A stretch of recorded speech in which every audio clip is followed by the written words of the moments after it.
I am Julian, 28 years old. 2 years ago, my own brother stole my wife, and my parents actually paid for the luxury hotel where they carried out their affair. While I was working double shifts to pay our mortgage, my parents told me I was never good enough for her anyway. They laughed at me in front of our entire family during a Thanksgiving dinner, treating my divorce like it was a punchline. But there is one thing they didn't know. I was silently building an empire, acquiring the very real estate and distribution channels my brother desperately needed to survive. And now, my ex-wife is standing in the freezing rain on my porch, begging for my help. Before I tell you exactly how I destroyed their perfect little world, hit that like button if you believe in justice. And don't forget to let me know where you are watching from in the comments below. Now, let's go back to where the nightmare and my ultimate revenge began. It was a Tuesday afternoon in late November. The kind of miserable, bone-chilling Tuesday in the Pacific Northwest where the rain does not just fall. It slices sideways, turning the streets into cold, gray rivers and making the world look entirely devoid of color. I was standing in the massive foyer of my custom-built home, a sprawling property shielded by heavy iron gates, ancient pine trees, and a strict HOA that ensured absolute privacy. I had a cup of dark roast coffee in my hand, the steam curling into the cool air of the house, as I reviewed a massive commercial real estate contract on my tablet. My life now is quiet. It is deliberate. It is perfect. Then the security buzzer rang. The sound echoed sharply against the marble floors. I rarely get unannounced visitors. I walked over to the security panel mounted on the wall and tapped the screen to wake it up.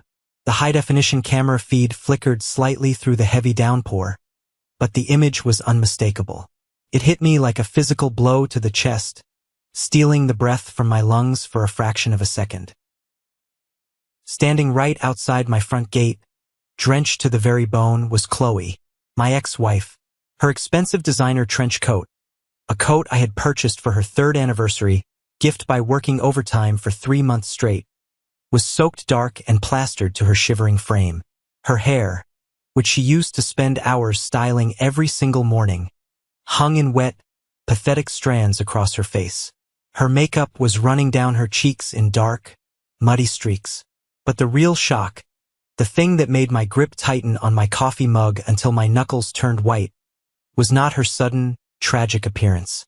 It was the bundle she was clutching desperately to her chest, wrapped in a faded blue blanket to shield it from the wind and rain. A baby. I stared at the screen, my heart beating a slow, heavy rhythm against my ribs. 2 years ago, the mere sight of her shedding a single tear would have ripped my heart out of my chest. 2 years ago, I would have thrown the front doors open, run out into the freezing storm without a jacket, wrapped her in my arms, and moved heaven and earth to fix whatever had broken her. I was a man completely, foolishly, blindly in love. But the man who loved Chloe died a very violent, sudden death the day I caught her in our marital bed, tangled in the sheets with my own flesh and blood. I pressed the intercom button. The metallic click echoed loudly in the large, empty hallway. "What do you want, Chloe?" My voice was entirely flat, completely devoid of any of the warmth, love, or even anger I used to reserve for her. It was the voice of a stranger. She flinched at the sound of my voice coming through the speaker pillar in the rain. "Julian, please." Her voice cracked, a desperate, raspy sound cutting through the static and the sound of the storm. "Caleb left me. He took everything. The bank took the house, the lawyer drained the rest of our accounts for the lawsuit. I do not have a single dollar to my name, Julian. I have not eaten since yesterday. Please, just let me in. It is freezing out here, and the baby is sick." I watched her on the monitor. I watched the woman who had shattered my world, who had conspired with the very people who were supposed to love me unconditionally, just to leave me with absolutely nothing. I thought about the days I spent sleeping on the floor of a rented storage unit, wondering why I wasn't enough. I thought about the absolute humiliation of my divorce, the way she smirked across the mediation table while demanding half of my meager salary. "Call my brother?" I said coldly, my voice steady and unyielding. "It is his mess, not mine. You chose him. Go find him." "He won't answer the phone," she sobbed, holding the baby up slightly, almost offering the child to the camera as if using the infant as a human shield against my indifference. Julian, please, I have nowhere else to go. I tried calling your parents, but they won't take my calls either. They blocked my number. I know I ruined everything. I know I broke your heart. I know I do not deserve an ounce of your forgiveness. But I am begging you, Julian. Look at me. Please, just open the gate. I took a slow sip of my coffee. The rich, dark roast tasted exceptionally good today. The warmth of the mug seeped into my hands, a stark contrast to the freezing misery she was experiencing on the other side of the iron bars. You made your choices, Chloe, I said, leaning closer to the microphone, making sure every single syllable was crystal clear. You wanted the golden boy.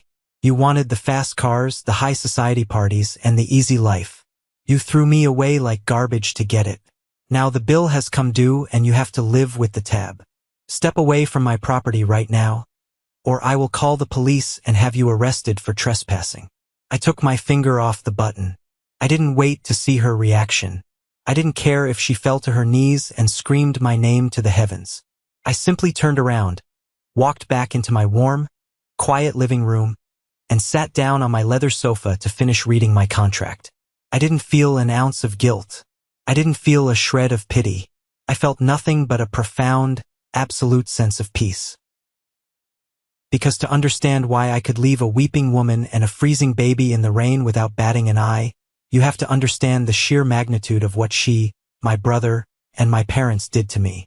You have to understand what it feels like to be the backup plan of your own family, the designated punching bag, the invisible child who was only kept around to make the golden child look brighter.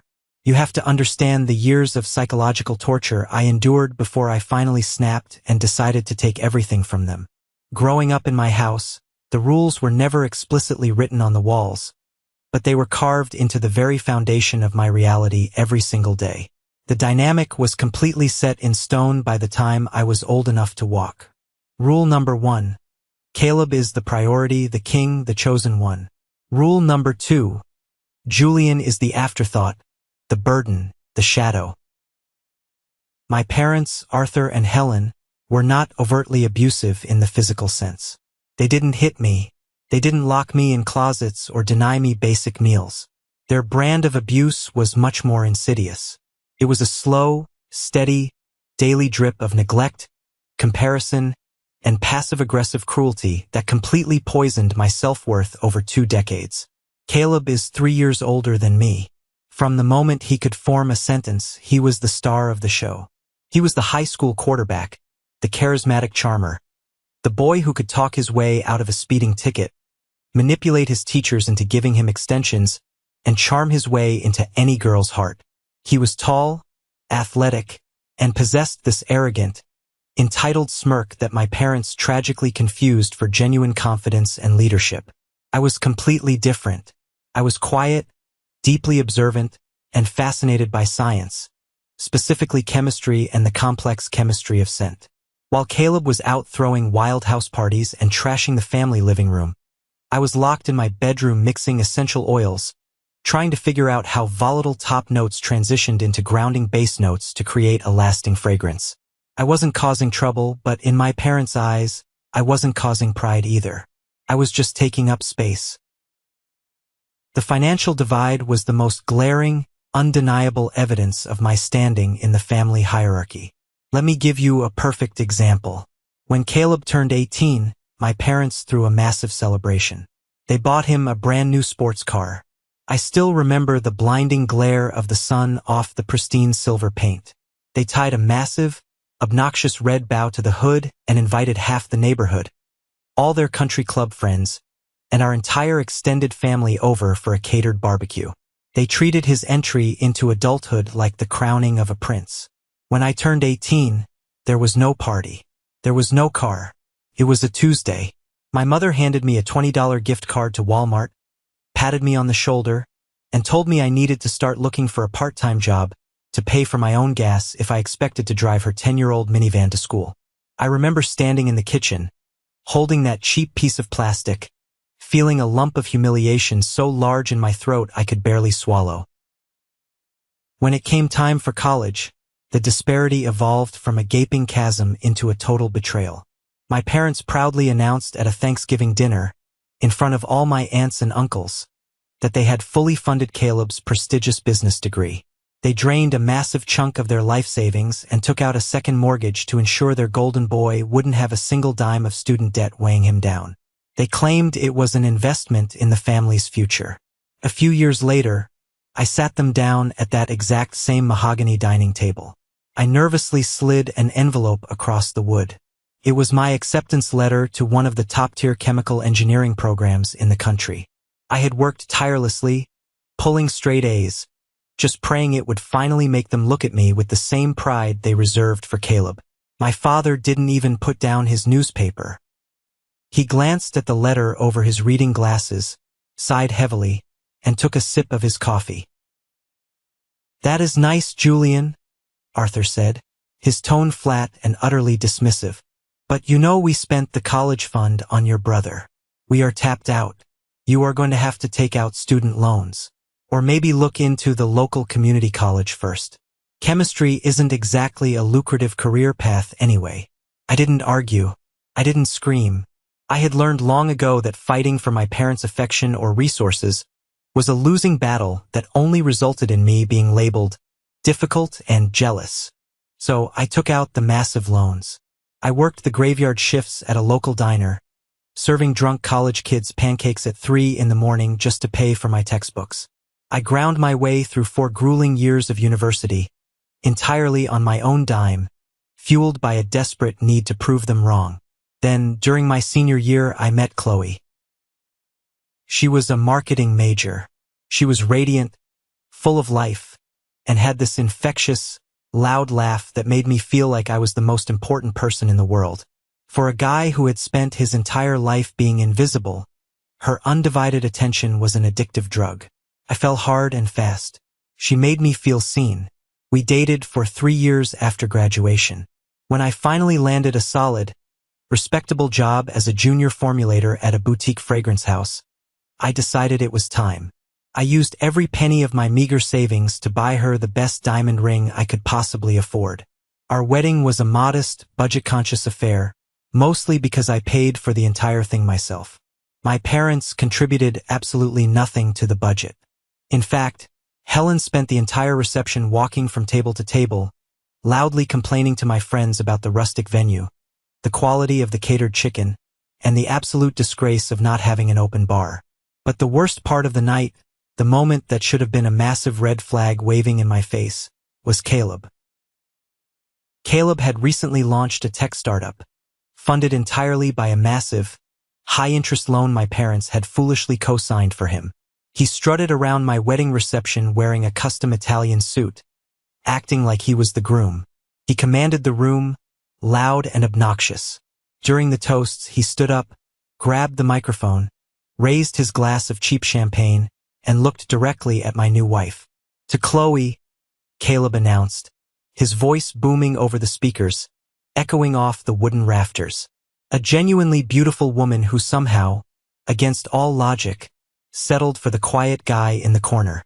"Listen, Chloe, if you ever get bored of Julian's little chemistry sets and quiet nights at home, you know where to find a real adventure." He winked at her.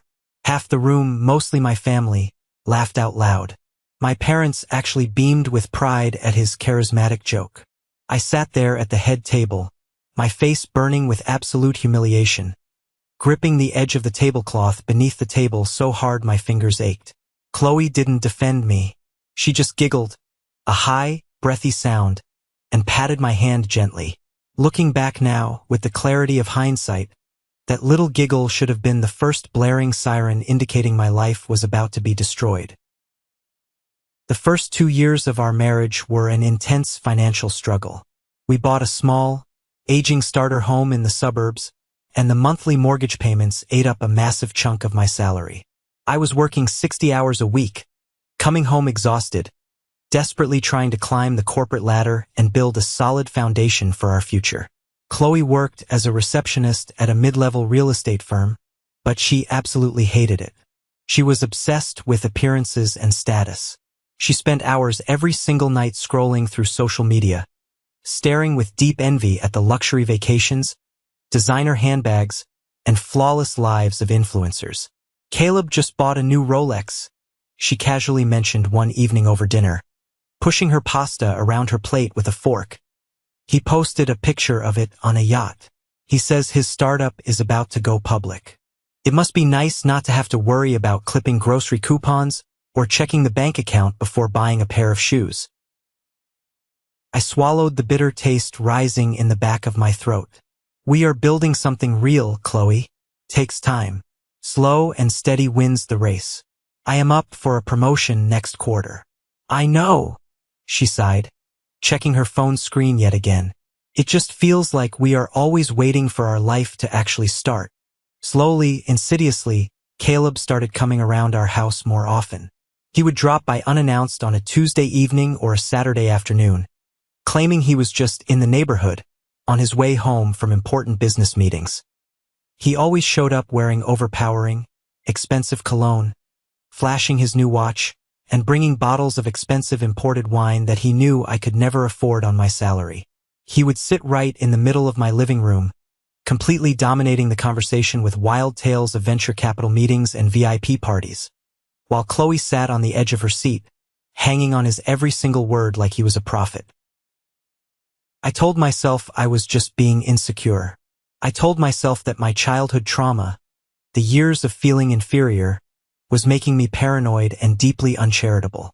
I tried to convince myself that Caleb was my brother, blood of my blood, and Chloe was my devoted wife who stood at the altar and swore vows to me. They were just getting along. It was good that my family liked my wife. I was a complete, utter fool. The breaking point of my entire existence did not arrive with a loud crash or a dramatic confession. It slithered into my life through a casual, completely offhand comment made on a bright Saturday afternoon. Chloe was out of the house. She had told me she was going shopping with her sister in the city and would be gone all day. I was enjoying a rare day off, doing some minor repairs around the house. Around noon, the doorbell rang. It was Sarah, Chloe's best friend since college. She was just dropping by to return a heavy ceramic baking dish she had borrowed a week prior for a potluck. Since I was taking a break anyway, I invited Sarah into the kitchen for a quick cup of coffee. We were standing near the island, chatting amiably about the neighborhood, the weather, and some petty drama going on with the local HOA board, when Sarah suddenly stopped talking. She leaned in slightly, wrinkling her nose, and sniffed the air near my shoulder. "Julian, did you change your cologne recently?" she asked, looking genuinely curious. I frowned, setting my coffee mug down. As a professional perfumer, scent is my entire livelihood. My sense of smell is highly trained, and I am incredibly particular about what I wear. I always wore a very specific, highly refined, subtle blend of cedarwood, vetiver, and bergamot that I had custom-mixed myself. It was light, professional, and unique. "No," I replied, shaking my head. "Same formula I've worn for the last 3 years. Why do you ask?" Sarah looked deeply confused, tilting her head. "That is so weird. When Chloe and I grabbed lunch yesterday afternoon, she smelled completely different. She wasn't wearing that light floral perfume you made for her birthday. She smelled like this really heavy, aggressive, musky scent, almost like a cheap, overpowering men's cologne. It was so strong it gave me a headache. I actually teased her about it, asking if she was wearing your test samples, and she got super defensive and snapped at me to mind my own business. My blood literally turned to ice water in my veins. A heavy, aggressive, musky men's scent. Caleb wore a very specific, highly commercial, overly aggressive cologne. It was a vile, overpowering mix of synthetic amber, cheap patchouli, and synthetic musk. It was the kind of arrogant smell that announced his presence before he entered a room and lingered in an elevator for 20 minutes long after he had left. It was the exact, undeniable scent I had caught very faint whiffs of on Chloe's clothes when I was doing the laundry over the past few months. But every time, I had stupidly convinced myself it was just from standing next to men on the crowded subway commute or sitting in a busy restaurant. "Right?" I managed to say, forcing my facial muscles into a tight, incredibly fake smile. My heart was pounding so hard I thought Sarah could hear it. I spilled a whole tray of aggressive synthetic test samples in my car the other day. It was a mess. It probably rubbed off heavily on her jacket when I drove her to the station. Sarah nodded, completely buying the logical excuse, and left shortly after to run her errands. I walked her to the door, locked it behind her, and stood dead center in the middle of my kitchen. The silence of my small house was suddenly deafening, oppressive. My mind raced at 1,000,000 miles an hour, connecting dots I had desperately tried to ignore. The late nights at the office where she wouldn't answer her phone. The sudden, obsessive interest in upgrading her wardrobe with clothes we couldn't afford. The secretive texting where she would turn her phone screen away from me. The way Caleb always magically seemed to know my exact work schedule, asking when I was on night shifts. I felt physically sick.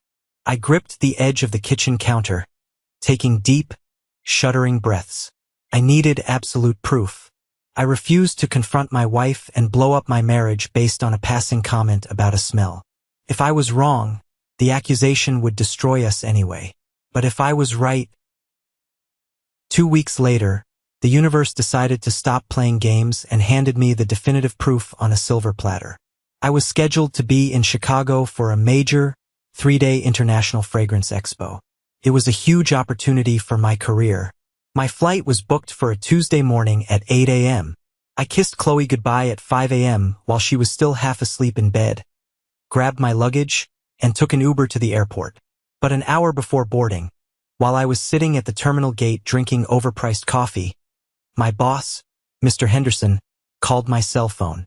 "Julian, turn around and go home," Henderson said, sounding frustrated. The primary client we were presenting to in Chicago just had a massive family medical emergency. The whole expo pitch is pushed back by a full week. I'll get the company to refund your flight. Take the next few days off, you've earned it. I grabbed my carry-on bag and headed straight to the taxi stand. I pulled my phone out to call Chloe and tell her the good news, that we could have a surprise date night. But a dark, twisted, paranoid knot in my gut told me to put the phone away. Go home unannounced. See what happens when she thinks you are 1,000 miles away. The Uber dropped me off at the end of my street around 11 in the morning. The neighborhood was quiet, most people away at work. My heart started hammering against my ribs, a loud, violent thud, the moment my house came into view. Parked boldly right in the middle of my driveway was a sleek, black, brand-new luxury Mercedes sedan. It wasn't Caleb's usual sports car, but I knew for a fact he frequently rented high-end luxury vehicles to Project Success when meeting with potential investors. I walked toward my own front door feeling like a criminal, like a thief breaking into my own life. I slipped the house key into the lock, turning the metal with agonizing slowness to avoid making even the slightest click. I pushed the door open and stepped inside. The house was dead quiet. I took off my shoes and walked silently into the hallway. And then I heard it, a low, muffled, undeniably intimate laugh coming from upstairs, coming from my master bedroom. I gripped the wooden banister of the staircase so hard my knuckles turned a bruised, painful shade of white. Every single step up those carpeted stairs felt like I was wading through waist-deep, wet concrete. The blood was roaring in my ears, a rushing sound that drowned out everything else. I reached the second-floor landing. The door to our bedroom was slightly ajar, maybe 2 inches open. I stepped up to the narrow gap and looked inside. There is a very specific kind of psychological pain that does not register physically at first. It doesn't hurt immediately. It just instantly burns out your entire nervous system, leaving you entirely numb, floating outside of your own body, watching a nightmare unfold. I saw my brother, my own flesh and blood, the man I shared a childhood with. He was tangled in the expensive cotton sheets I had bought with my hard-earned money, violently violating the sanctity of my home, with the woman I had promised my life and soul to. They weren't just sleeping together. They were laughing. They were comfortable. They were relaxed. This was not a drunken, one-time mistake. This was a well-rehearsed routine. I placed my hand flat on the wood and pushed the door open. It hit the drywall behind it with a loud, violent crack that echoed through the entire house. They scrambled instantly. Chloe shrieked, a high-pitched sound of absolute terror, yanking the heavy duvet up to cover her bare chest, her eyes wide, wild, and panicked. Caleb froze mid-motion, staring at me. For one brief, satisfying second, I saw genuine, primal fear flash in his eyes. He thought I was going to kill him, but then, true to his disgusting, narcissistic nature, the fear vanished, instantly replaced by that familiar, arrogant, sickening smirk. He actually ran a hand through his perfectly styled hair, acting completely, terrifyingly unbothered by the fact that his brother had just caught him destroying a marriage. "Julian," Caleb said, his voice sickeningly calm, laced with amusement. "You are home incredibly early. Flight get cancelled due to weather." I didn't yell. I didn't scream. I didn't lunge forward and throw punches.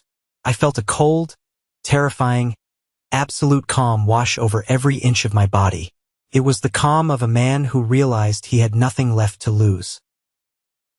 "Get out of my house," I said, my voice eerily steady, barely above a whisper, yet carrying the weight of a death sentence. Chloe started hyperventilating, real, ugly tears streaming down her perfectly made-up face. Fake, pathetic, manipulative tears. "Julian, oh my God, Julian, please, please, you have to let me explain. It is not what you think. It was a mistake. I swear to God it meant nothing. A mistake." I took one slow, deliberate step further into the room. The air smelled strongly of his vile cologne and her betrayal. "You trip and accidentally fall into his lap, Chloe, multiple times? Do not insult my intelligence. Both of you, get dressed right now and get the hell out of my house." Caleb sighed dramatically, slowly swinging his legs over the side of the bed, grabbing his expensive tailored trousers from the floor. He looked at me, no longer bothering to hide his absolute contempt and superiority. "Oh, come on. Let's not do the dramatic, deeply wounded husband routine, Julian," Caleb sneered, casually buckling his designer leather belt. "You knew this was coming eventually. Look in the mirror. You can't provide for a high-maintenance woman like Chloe. Look at this tiny, pathetic house. Look at your miserable, stagnant salary. Mom and Dad always said you were far too weak to hold on to anything of real value. I'm honestly just doing you a favor, putting her out of her misery before she wastes her best years on a loser." The casual mention of my parents made my stomach drop into a bottomless abyss. "What the hell does that mean?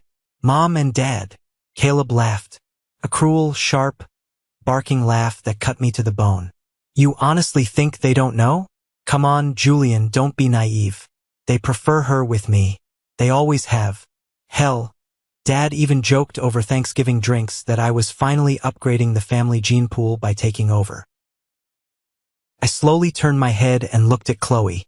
She was staring firmly at the floor, sobbing hysterically into her hands, entirely unable to meet my eyes. She didn't scream a denial. She didn't call him a liar. My parents knew. My own parents, the people who brought me into this world, knew my wife was eagerly sleeping with my brother, and they said absolutely nothing to protect me. "You have exactly 10 minutes to pack whatever fits into 2 suitcases, I said to Chloe, my voice devoid of any human emotion. "Whatever is left in this house after today goes directly into a rented dumpster.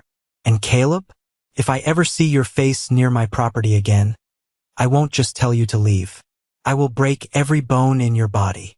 I turned my back on them, refusing to give them the satisfaction of seeing the tears forming in my eyes. I walked downstairs with heavy, deliberate steps.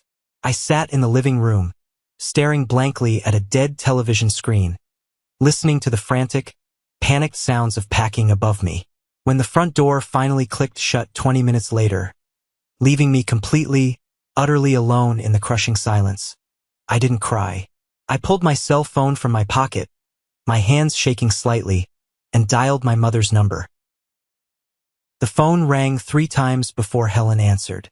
Her voice was bright, chirpy, and entirely too cheerful for a Tuesday morning. "Julian, sweetheart, how is Chicago? Is it freezing? Did you land that big corporate account for the company?" I gripped the phone tightly, my fingernails digging painfully into my palm. "The trip was canceled. I came home early, Mom." I walked into my bedroom and caught Chloe and Caleb in my bed. There was a long, suffocating, terrifyingly heavy silence on the other end of the line. I waited for the maternal shock. I waited for the outrage. I waited for my mother to scream in horror, to ask how this could possibly happen, to viciously condemn her oldest son for destroying her youngest son's life and marriage. Instead, she let out a long, heavy sigh. It wasn't a sigh of grief or empathy. It was a sigh of profound annoyance, like I had just informed her I forgot to buy milk at the grocery store. "Look, Julian," Helen said, her tone suddenly cautious, defensive, and deeply patronizing. "These things are complicated. Adult relationships are messy. Your brother has been under a tremendous amount of stress lately with his new startup, and Chloe, well, you know she has very expensive tastes and high expectations. Honestly, we always felt you two were never really a good match anyway. You are too quiet for her." I closed my eyes. The reality of the betrayal was a massive physical weight pressing down violently on my chest, threatening to crush my lungs. "You knew. You actually knew this was happening behind my back. Do not take that accusatory tone with me, young man," she snapped, instantly pivoting to anger to deflect her guilt. "We didn't orchestrate anything. We didn't force them into bed. But Caleb is going places, Julian. He is going to be a millionaire. He needs a wife who knows how to navigate those high society circles and host corporate dinners. Be reasonable about this. Do not make a huge family scandal out of it. You can move on quietly. I'm sure you'll find a nice, quiet, simple girl who suits your boring lifestyle much better." I felt nauseous. "I have nowhere to go," I said, testing the waters one final time, desperate to see if even a microscopic shred of maternal instinct remained in her cold heart. "The house is in both our names. I have to call a lawyer to figure out the divorce. I can't stay here tonight. I need a place to crash and clear my head. Can I come stay in my old room at your place for a few days?" "Oh, honey," Helen said quickly, far too quickly, her voice dripping with fake sympathy. "That is really not a good idea right now. We are actively renovating the guest bathroom, and the entire house is just a complete disaster zone. There is drywall dust everywhere. You have allergies, you would absolutely hate it. Why don't you just book a cheap motel?" They had lived in that house for 30 years and hadn't changed a single light bulb or painted a wall, let alone renovated an entire bathroom. She was lying through her teeth to protect Caleb's comfort. "Right. Enjoy the renovation," I said, and hung up the phone. I didn't realize the true, horrific depth of their betrayal until 2 days later. I was sitting at my kitchen table, surrounded by moving boxes, sorting through a massive pile of mail as I prepared to contact a ruthless divorce lawyer. Among the junk mail and grocery flyers was a thick paper credit card statement addressed directly to Chloe. In her rush to pack, she had forgotten to forward her mail. I opened it. I knew I shouldn't have, it was a violation of privacy, but I was desperately looking for ammunition for the divorce proceedings. My eyes scanned the long list of charges, and my heart stopped cold on a massive line item from a month prior. A 5-night stay at a 5-star luxury ski resort in Aspen. The cost was astronomical, nearly a quarter of my yearly salary. But the card hadn't been paid off from our joint checking account. There was a payment confirmation receipt stapled to the back, showing the massive balance had been cleared entirely by an external bank wire transfer. I recognized the routing number instantly. It was my father's primary business account. My parents hadn't just looked the other way. They hadn't just remained silent. They had actively, financially funded my wife's affair with my brother. They had literally paid for the luxury hotel suite where Caleb and Chloe went to betray me while I was working overtime to pay our mortgage. The anger I felt at that exact moment transcended normal human rage. It wasn't hot and explosive. It was a cold, absolute, terrifying clarity. I was completely alone in this world. The family I was born into was a malignant cancer, and the only way to survive was to cut it out completely and burn the wound shut. But Caleb wasn't done destroying me. He wanted total annihilation. On Monday morning, I walked into the laboratory at my company, ready to bury myself in complex chemical formulas and forget my life existed. Instead, before I even put on my lab coat, I was called into the glass office of Mr. Henderson, the director of operations. He wouldn't look me in the eye. He stared fixedly at a pen on his desk. "Julian, take a seat," Mr. Henderson said, his voice tight. He shuffled some termination paperwork nervously. "I'll get straight to the painful point. We are letting you go. Effective immediately. HR is packing your desk." I stared at him in absolute shock, the room spinning slightly. "What? Why? I have increased our successful market formulations by 30% this quarter alone. My performance reviews have been flawless for 3 years. I was supposed to get a promotion next month." Henderson sighed, rubbing his temples, looking genuinely pained but resolute. "It is not about your performance, Julian. You are a brilliant formulator. It is about corporate optics and survival.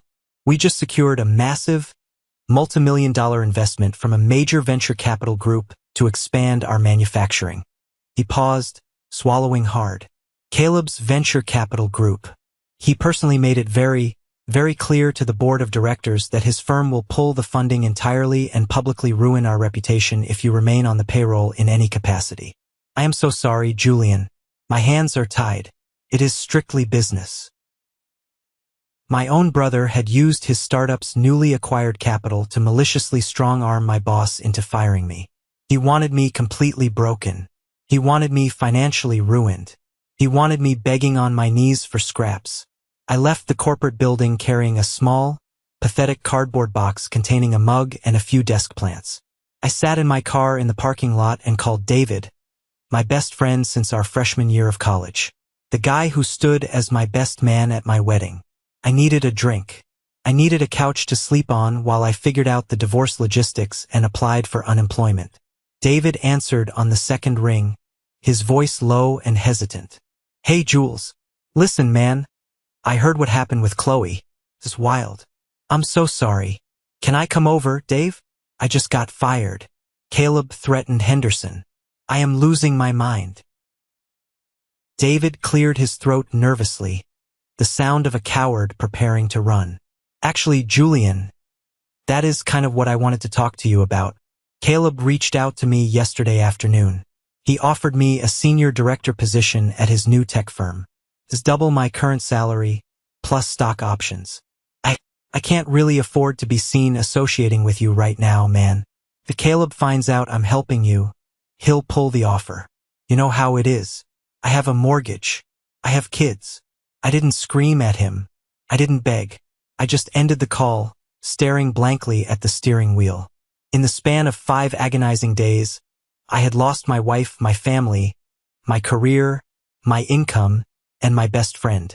I was sitting alone in a hot asphalt parking lot, holding a box of cheap office supplies, utterly eradicated from my own life.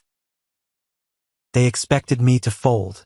They expected the quiet, invisible backup child to finally fade away into total obscurity, ruined, depressed, and permanently defeated. They expected me to become a tragic, pathetic cautionary tale they could whisper about at dinner parties to make Caleb look even more powerful and successful by comparison. Instead, gripping that steering wheel until my hands cramped, I made a silent, unbreakable vow. I wasn't going to shed another tear. I wasn't going to ask a single soul for help. I was going to take the tiny severance package Henderson gave me. I was going to finalize the divorce, and I was going to build a machine of absolute, undeniable destruction. I was going to take everything from them. I thought the worst part of my life was finally over. I was so incredibly wrong, because the journey I was about to embark on would set the stage for the most explosive, devastating confrontation of my entire life.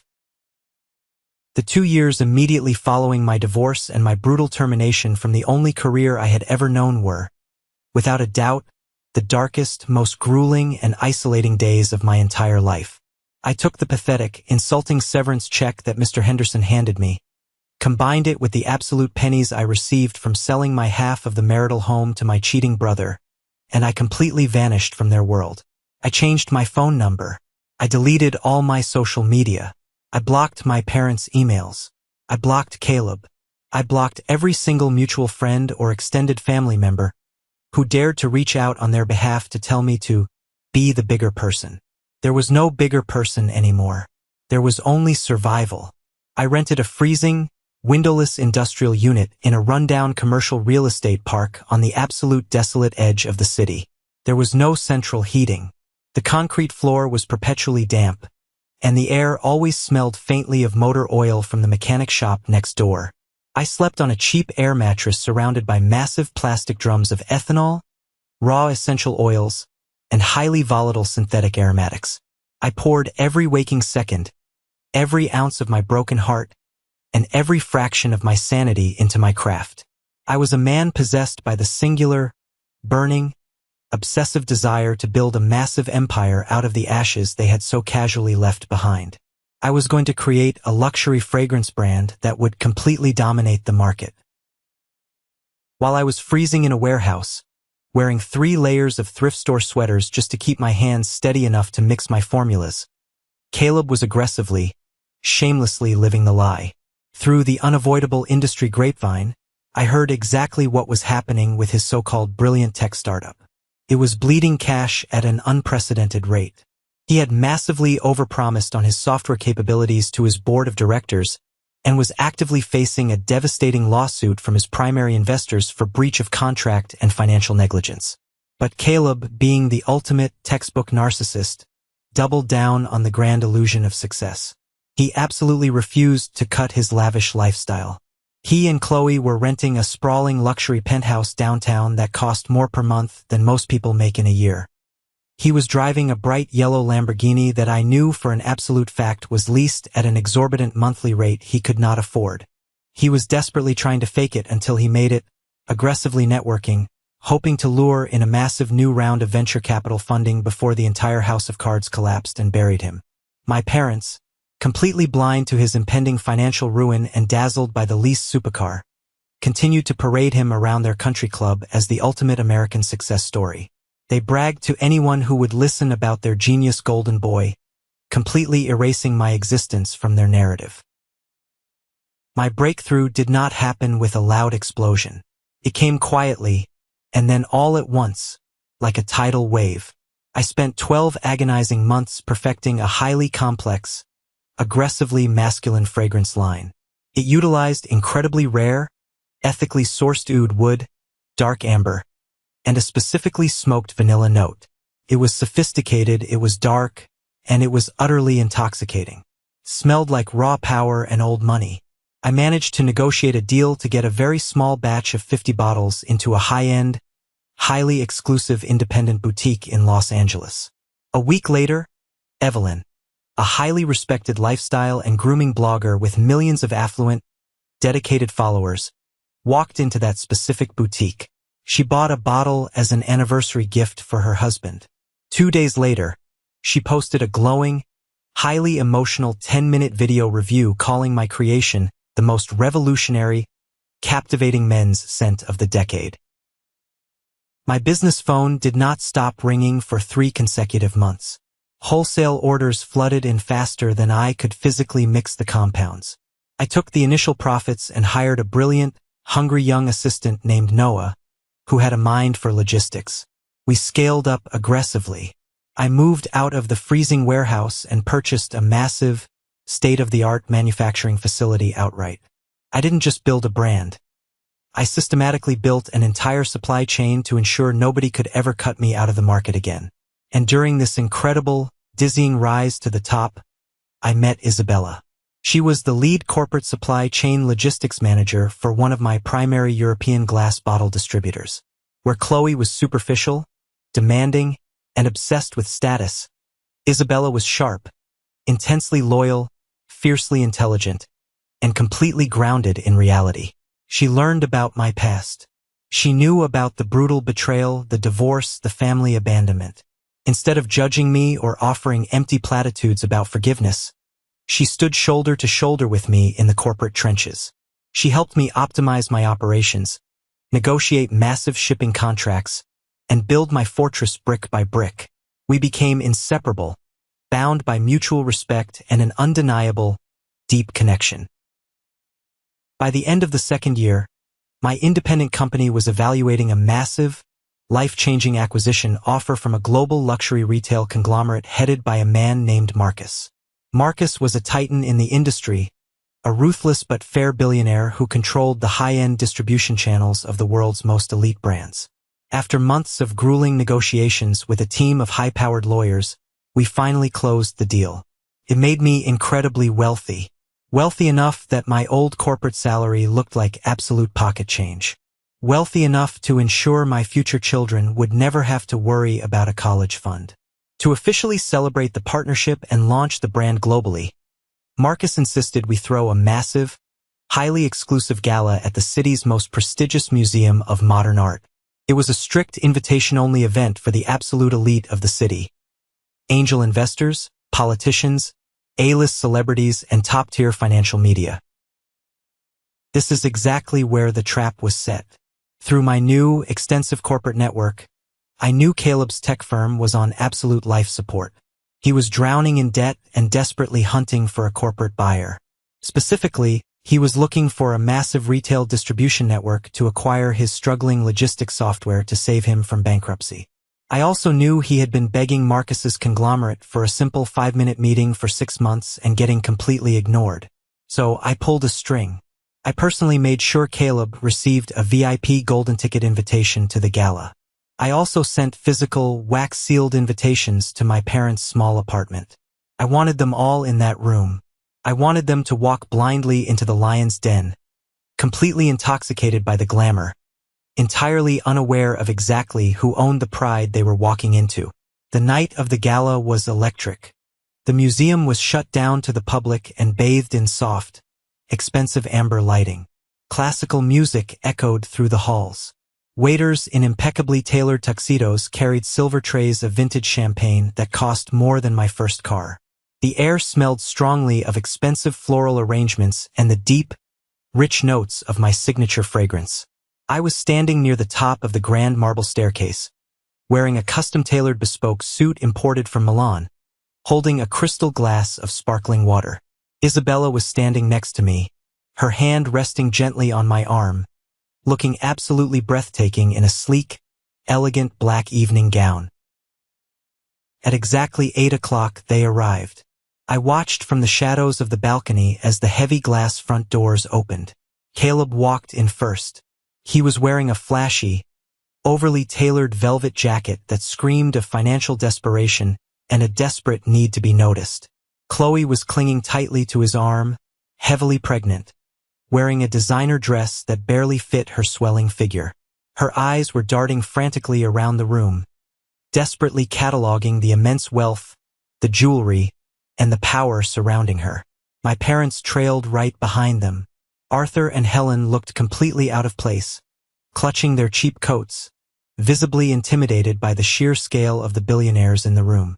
They gravitated immediately toward the main bar, completely oblivious to my presence on the staircase overlooking the entire floor. Caleb immediately started aggressively networking, practically shoving his cheap business cards into the hands of anyone wearing a Rolex, laughing far too loudly, acting like he owned the entire building. Chloe stood by the bar, ordering expensive imported cocktails on the open tab, looking incredibly bored and exhausted. I took a deep, centering breath, handed my glass to a passing waiter, kissed Isabella gently on the cheek, and walked slowly down the sweeping marble stairs. I timed my approach absolutely perfectly. Caleb was right in the middle of telling a loud, highly exaggerated story about his software to a polite but clearly disinterested hedge fund manager. "Enjoying the vintage champagne, Caleb?" I asked, my voice cutting through his loud, obnoxious laughter like a sharpened blade. Caleb froze mid-sentence. He slowly turned around, his eyes widening slightly as they locked onto my face. He looked me up and down. But because his ego was so incredibly massive, so entirely impenetrable and delusional, he didn't register the $10,000 bespoke suit. He didn't register the absolute, unwavering confidence radiating from my posture.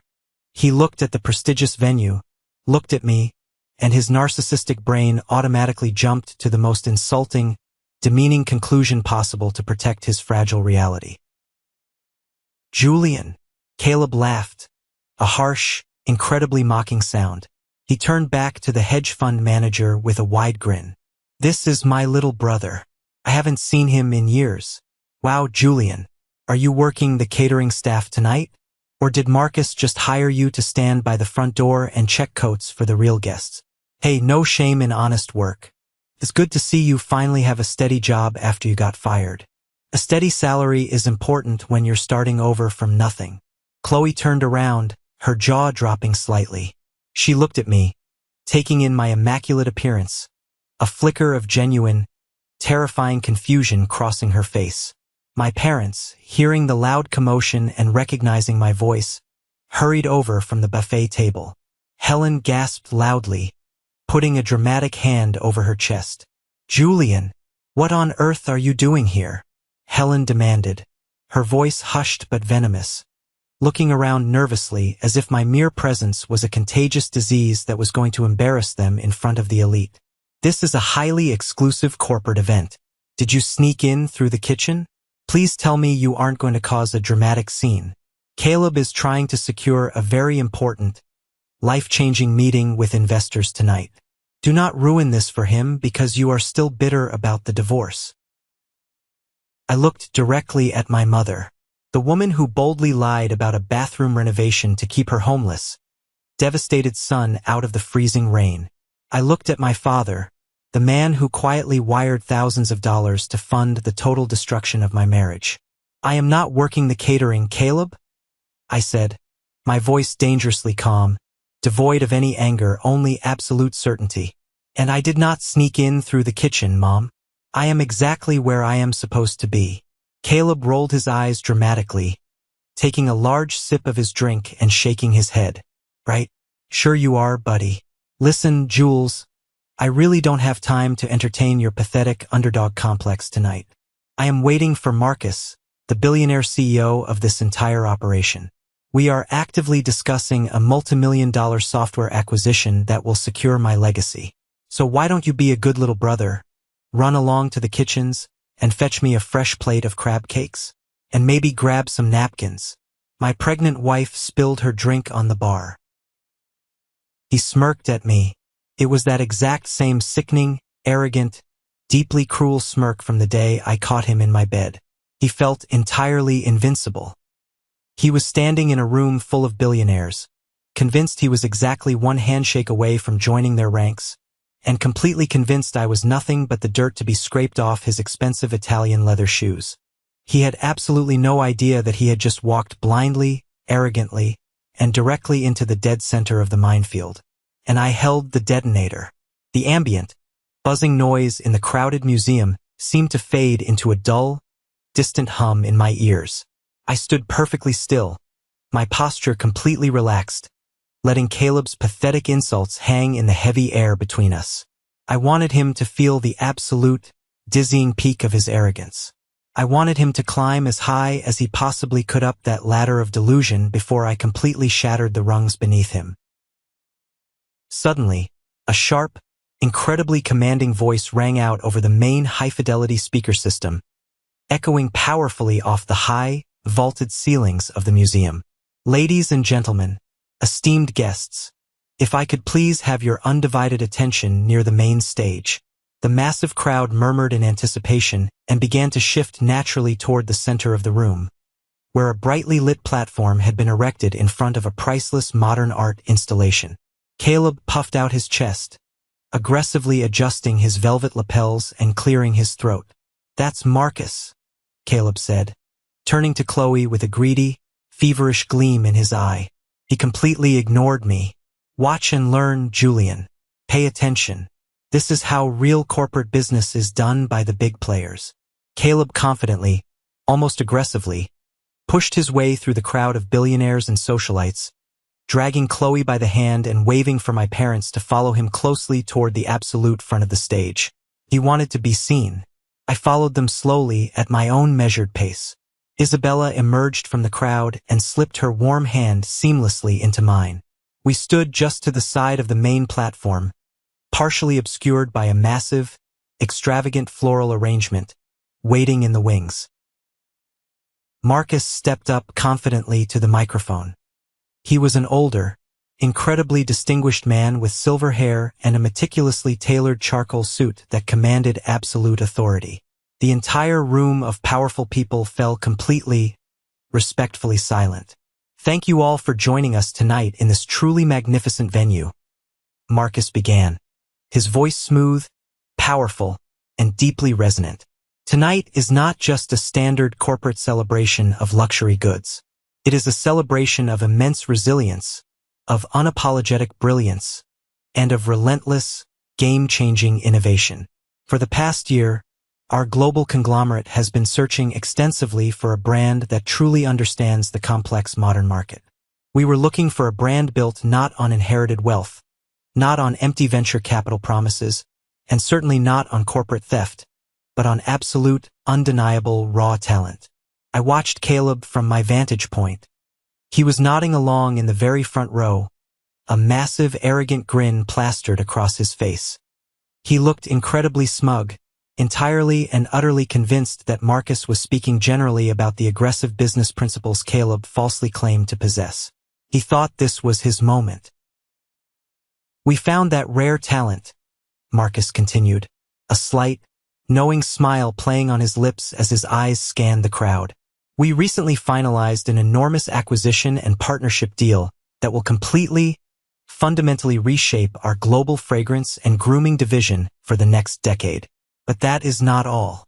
Alongside this incredible merger, I am thrilled to publicly announce tonight that our new brilliant partner has also aggressively expanded his own personal portfolio by acquiring the regional logistics and software distribution network, the very network that powers our entire retail operations across the coast." Caleb's smug smile faltered slightly, a microscopic twitch in his jaw. The regional logistics network. That was the exact, specific company Caleb was desperately trying to sell his failing software to. It was his only lifeline to avoid total bankruptcy. If Marcus's new unknown partner owned it, Caleb had to impress this mysterious billionaire immediately. "It is my absolute honor, and my great personal privilege," Marcus said, his voice rising in volume, extending his arm gracefully toward the side of the stage where Isabella and I were standing in the shadows, "to introduce the founder, the creative genius, and as of this morning, the majority shareholder of our newest global division. Please, ladies and gentlemen, a warm welcome for my friend and my new equal business partner, Julian." The massive, blinding theatrical spotlight snapped instantly from Marcus and hit me dead in the face. The applause in the room erupted, deafening and enthusiastic. The crowd of elite investors parted respectfully, creating a clear path for me. I let go of Isabella's hand, gave her a brief smile, and walked with slow, deliberate confidence up the 3 short steps onto the stage. I shook Marcus's hand firmly, leaning in for a brief, professional embrace. Then I stepped up to the microphone. I did not look at the wealthy investors. I did not look at the flashing cameras of the media. I looked directly, purposefully down into the front row. I looked dead into Caleb's eyes. The color had completely, instantaneously drained from his face, leaving him looking like a sick, pale ghost. His jaw was literally slack, hanging open in utter disbelief. His eyes were wide, darting frantically between me standing behind the podium, the microphone, and Marcus, as if his brain was violently, physically rejecting the reality of the situation unfolding before him. Chloe looked like she had just been physically struck by a speeding truck. She gripped Caleb's arm so tightly her knuckles were stark white, her mouth opening and closing rapidly like a fish out of water, without a single sound coming out. My parents looked utterly, fundamentally terrified. Arthur's face was ashen, his hands trembling visibly at his sides.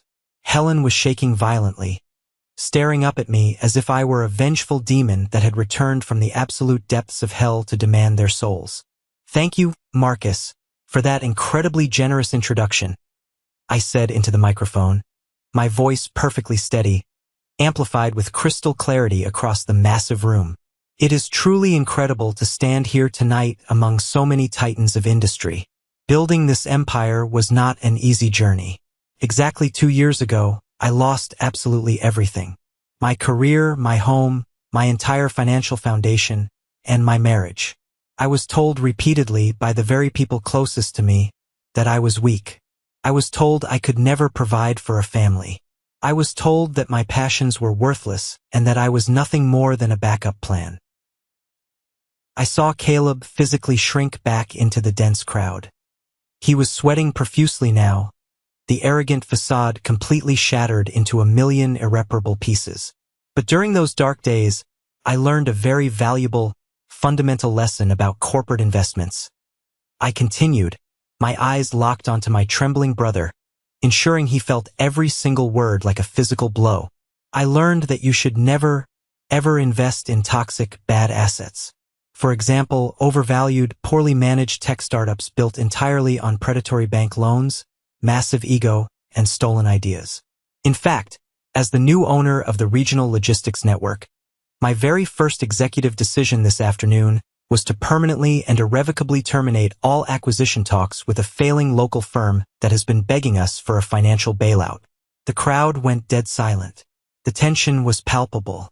A firm run by a man who prefers to steal from his own family rather than do an honest day's work. I stated, my voice echoing like thunder. The whispers in the crowd started immediately, a low, buzzing crescendo of gossip. The corporate sharks in the room were smart. They smelled blood in the water. They were all looking around, trying to figure out exactly who the dead man walking was. Caleb knew. Caleb knew exactly who it was. He was staring at the floor, absolutely humiliated in front of the exact people he had spent his entire life trying to impress. I am standing here tonight to prove, definitively, that absolute integrity, unbreakable resilience, and relentless hard work will always, inevitably outlast arrogance, manipulation, and deceit. I concluded, gripping the edges of the podium. Please, enjoy the vintage champagne. Enjoy the beautiful evening. And to my family standing right there in the front row, I sincerely hope you enjoy the crab cakes. I stepped back from the microphone. The applause erupted again, but it was a completely different kind of applause. It wasn't polite corporate clapping. It was the sound of absolute, unquestionable victory. It was the sound of a king reclaiming his stolen throne. Let's pause for a moment. Thank you for staying with me this far. You're truly amazing. Please help me by liking the video and commenting the number 1 below so I know you've been here with me until this point. This not only helps more people discover this story, but also lets me know that my experiences mean something to someone. Your support is the greatest motivation for me to keep sharing the rest of this journey. As I walked down the stage steps, the crowd immediately swarmed me. Congratulations, firm handshakes, business cards thrust into my hands. But out of the corner of my eye, through the sea of expensive suits, I saw the exact, beautiful moment the private security team approached Caleb. Marcus did not tolerate uninvited drama, frauds, or liabilities at his highly publicized events. 2 massive, imposing men in black suits flanked my brother, stepping into his personal space, speaking quietly but incredibly aggressively into his ear. Caleb tried to argue. He pointed a shaking finger at me, his face turning a furious, ugly, mottled shade of red. He was shouting something about being my brother, demanding respect. But the security guards didn't care about his lineage. They simply grabbed his arms with practiced force and began forcibly escorting him backward, marching him rapidly toward the service exit near the kitchens. Chloe stumbled awkwardly behind him in her painful designer heels, crying hysterically, trying desperately to hide her face behind her purse from the flashing cameras of the media photographers who had instantly sensed a massive, juicy scandal. It was, without a shadow of a doubt, the most beautiful, deeply satisfying thing I had ever witnessed in my entire life. As the heavy service doors swung shut, officially ejecting Caleb and Chloe into the cold, unforgiving alleyway behind the museum, the immediate aftermath inside the gala was chaotic. The corporate vultures were already texting their brokers, ensuring no one touched Caleb's tech firm with a 10-foot pole. His reputation, his entire fragile identity built on the perception of success, was completely obliterated in less than 5 minutes. Through the dense crowd of well-wishers and billionaires, I saw my parents desperately, frantically trying to push their way toward me. They were acting like drowning victims fighting for a life raft. Helen had thick, black mascara tears streaming down her face. Real tears this time, tears of absolute, unadulterated panic and terror. They had bet their entire lives, their social reputation, their retirement fund, and their ultimate financial security on the Golden Horse. And the Golden Horse hadn't just broken its leg out of the starting gate. It had completely exploded on the track. Julian, please wait, Helen cried out, practically shoving a wealthy investor aside to reach me. She grabbed my arm with a desperate, claw-like grip. We need to talk. You don't understand. Sweetheart. We never wanted any of this to happen. We are so incredibly proud of you. Look at what you've built. Family is family, Julian, you have to talk to us. We can fix this. I stopped walking. I didn't yell. I didn't cause a scene. I looked down at her trembling hand gripping the sleeve of my incredibly expensive suit. I didn't shake it off. I just stared at it, my eyes cold and entirely dead, until the sheer weight of my silent contempt forced her to slowly, nervously pull her hand away. There is no family here, I said, my voice low, sharp, and cold enough to freeze boiling water. I spoke quietly so only she and my pale, trembling father could hear me over the classical music. You funded his affair with my wife. You lied to me about a bathroom renovation when I was standing in your driveway, homeless and destroyed. You told me I was a failure. You drained my college fund and mortgaged your own future inheritance to fund a complete fraud. You are strangers to me. If you ever, for the rest of your miserable lives, attempt to contact me again, I will have my corporate lawyer draft a restraining order so severe you won't be able to breathe in the same zip code as me. I turned my back on them without waiting for a response, offered my arm to Isabella, and walked away into the crowd of people who actually respected me. I never spoke a single word to my parents again. The fallout from that fateful night was not just severe. It was catastrophic, a swift, brutal, and entirely merciless demolition of the fake life Caleb had built on the ruins of mine. Word spread rapidly and aggressively through the financial sector about my very public, very targeted dismantling of his company. The primary investors, who were already furious about his massive software delays and broken promises, finally pulled the trigger. They hit Caleb with a massive multimillion-dollar lawsuit for blatant fraud, gross mismanagement of venture capital funds, and breach of fiduciary duty. The venture capital firm immediately seized his business accounts. 2 days later, the bank aggressively repossessed the bright yellow Lamborghini right out of the driveway of his luxury penthouse in broad daylight, while his neighbors watched. 2 weeks after that, unable to pay the astronomical rent, they were formally evicted. Caleb was completely, utterly, and irrevocably bankrupt.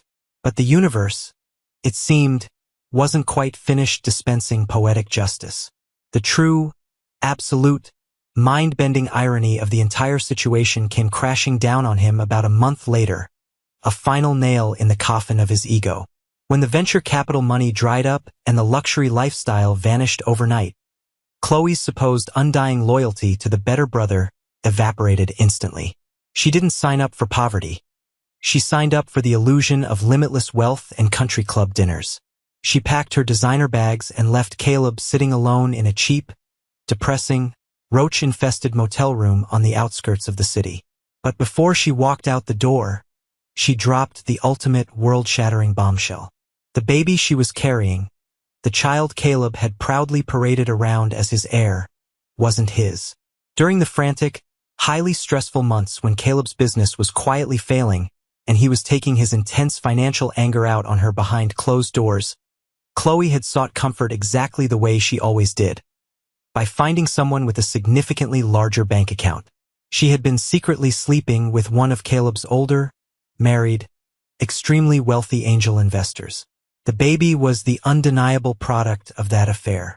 the investor, wanting absolutely nothing to do with a public scandal or a messy, drawn-out custody battle that would ruin his own marriage, paid for a ruthless, high-powered lawyer who completely terrified Chloe into silence with ironclad non-disclosure agreements and a meager monthly stipend. Caleb had maliciously thrown away his loyal brother, completely destroyed his professional reputation, and nuked his entire future just to steal a woman who immediately cheated on him and stuck him with another man's child the exact second the going got tough. The sheer poetry of the betrayal was staggering. When the absolute truth came out, Caleb suffered a complete, documented psychological breakdown. The untouchable golden child, the invincible king of the family, was reduced to a crying, broken, heavily medicated shell of a man. He was fighting a massive corporate lawsuit with a completely overworked public defender because he couldn't afford a real lawyer. And my parents? They certainly didn't escape the devastating wreckage. Because they had foolishly, blindly co-signed the massive, high-interest original business loans for Caleb's tech startup years ago, the furious bank came directly after their personal assets when Caleb defaulted. The crushing, insurmountable debt wiped out their life savings entirely in a matter of weeks. They were forced to hastily sell their massive, beautiful suburban home, the house I grew up in, the house they refused to let me stay in, for a fraction of its value just to avoid total, humiliating bankruptcy. They moved into a cramped, depressing, heavily outdated one-bedroom apartment in a very bad neighborhood with high crime rates. My father, a man who prided himself on his golf handicap, had to come out of retirement and take a grueling, minimum-wage job greeting aggressive customers at a big-box hardware store just to afford basic groceries and his blood pressure medication. Every single time I thought about my mother complaining about the fake dust from the renovation of her guest bathroom, I pictured her sitting in that tiny, suffocating apartment, staring at the peeling wallpaper, deeply realizing she had sacrificed her only honest, loyal son for a complete, utter illusion. It felt like attending the funeral of the people they used to be. I didn't shed a single tear. I didn't mourn them. I felt nothing but the profound satisfaction of a balanced equation. Which brings us all the way back to that freezing, miserable, rainy Tuesday afternoon. Back to the high-definition camera monitor mounted on the wall in my quiet, secure hallway. When Chloe stood on my front porch, drenched in the freezing rain, holding that baby and begging for salvation because the man she cheated on was now refusing to financially support her, she honestly thought she could easily manipulate my empathy. She thought the quiet, loving, deeply insecure Julian, the man who used to buy her flowers and beg for her attention, was still buried somewhere inside me, just waiting to save her. She was completely, fundamentally wrong. I didn't feel anger looking at her pathetic, shivering form through that camera lens. Anger implies you still care. Anger implies they still have emotional power over you. I felt absolute, undeniable, cold indifference. She was a stranger to me, a stranger who had made a bad bet at the casino of life and lost everything.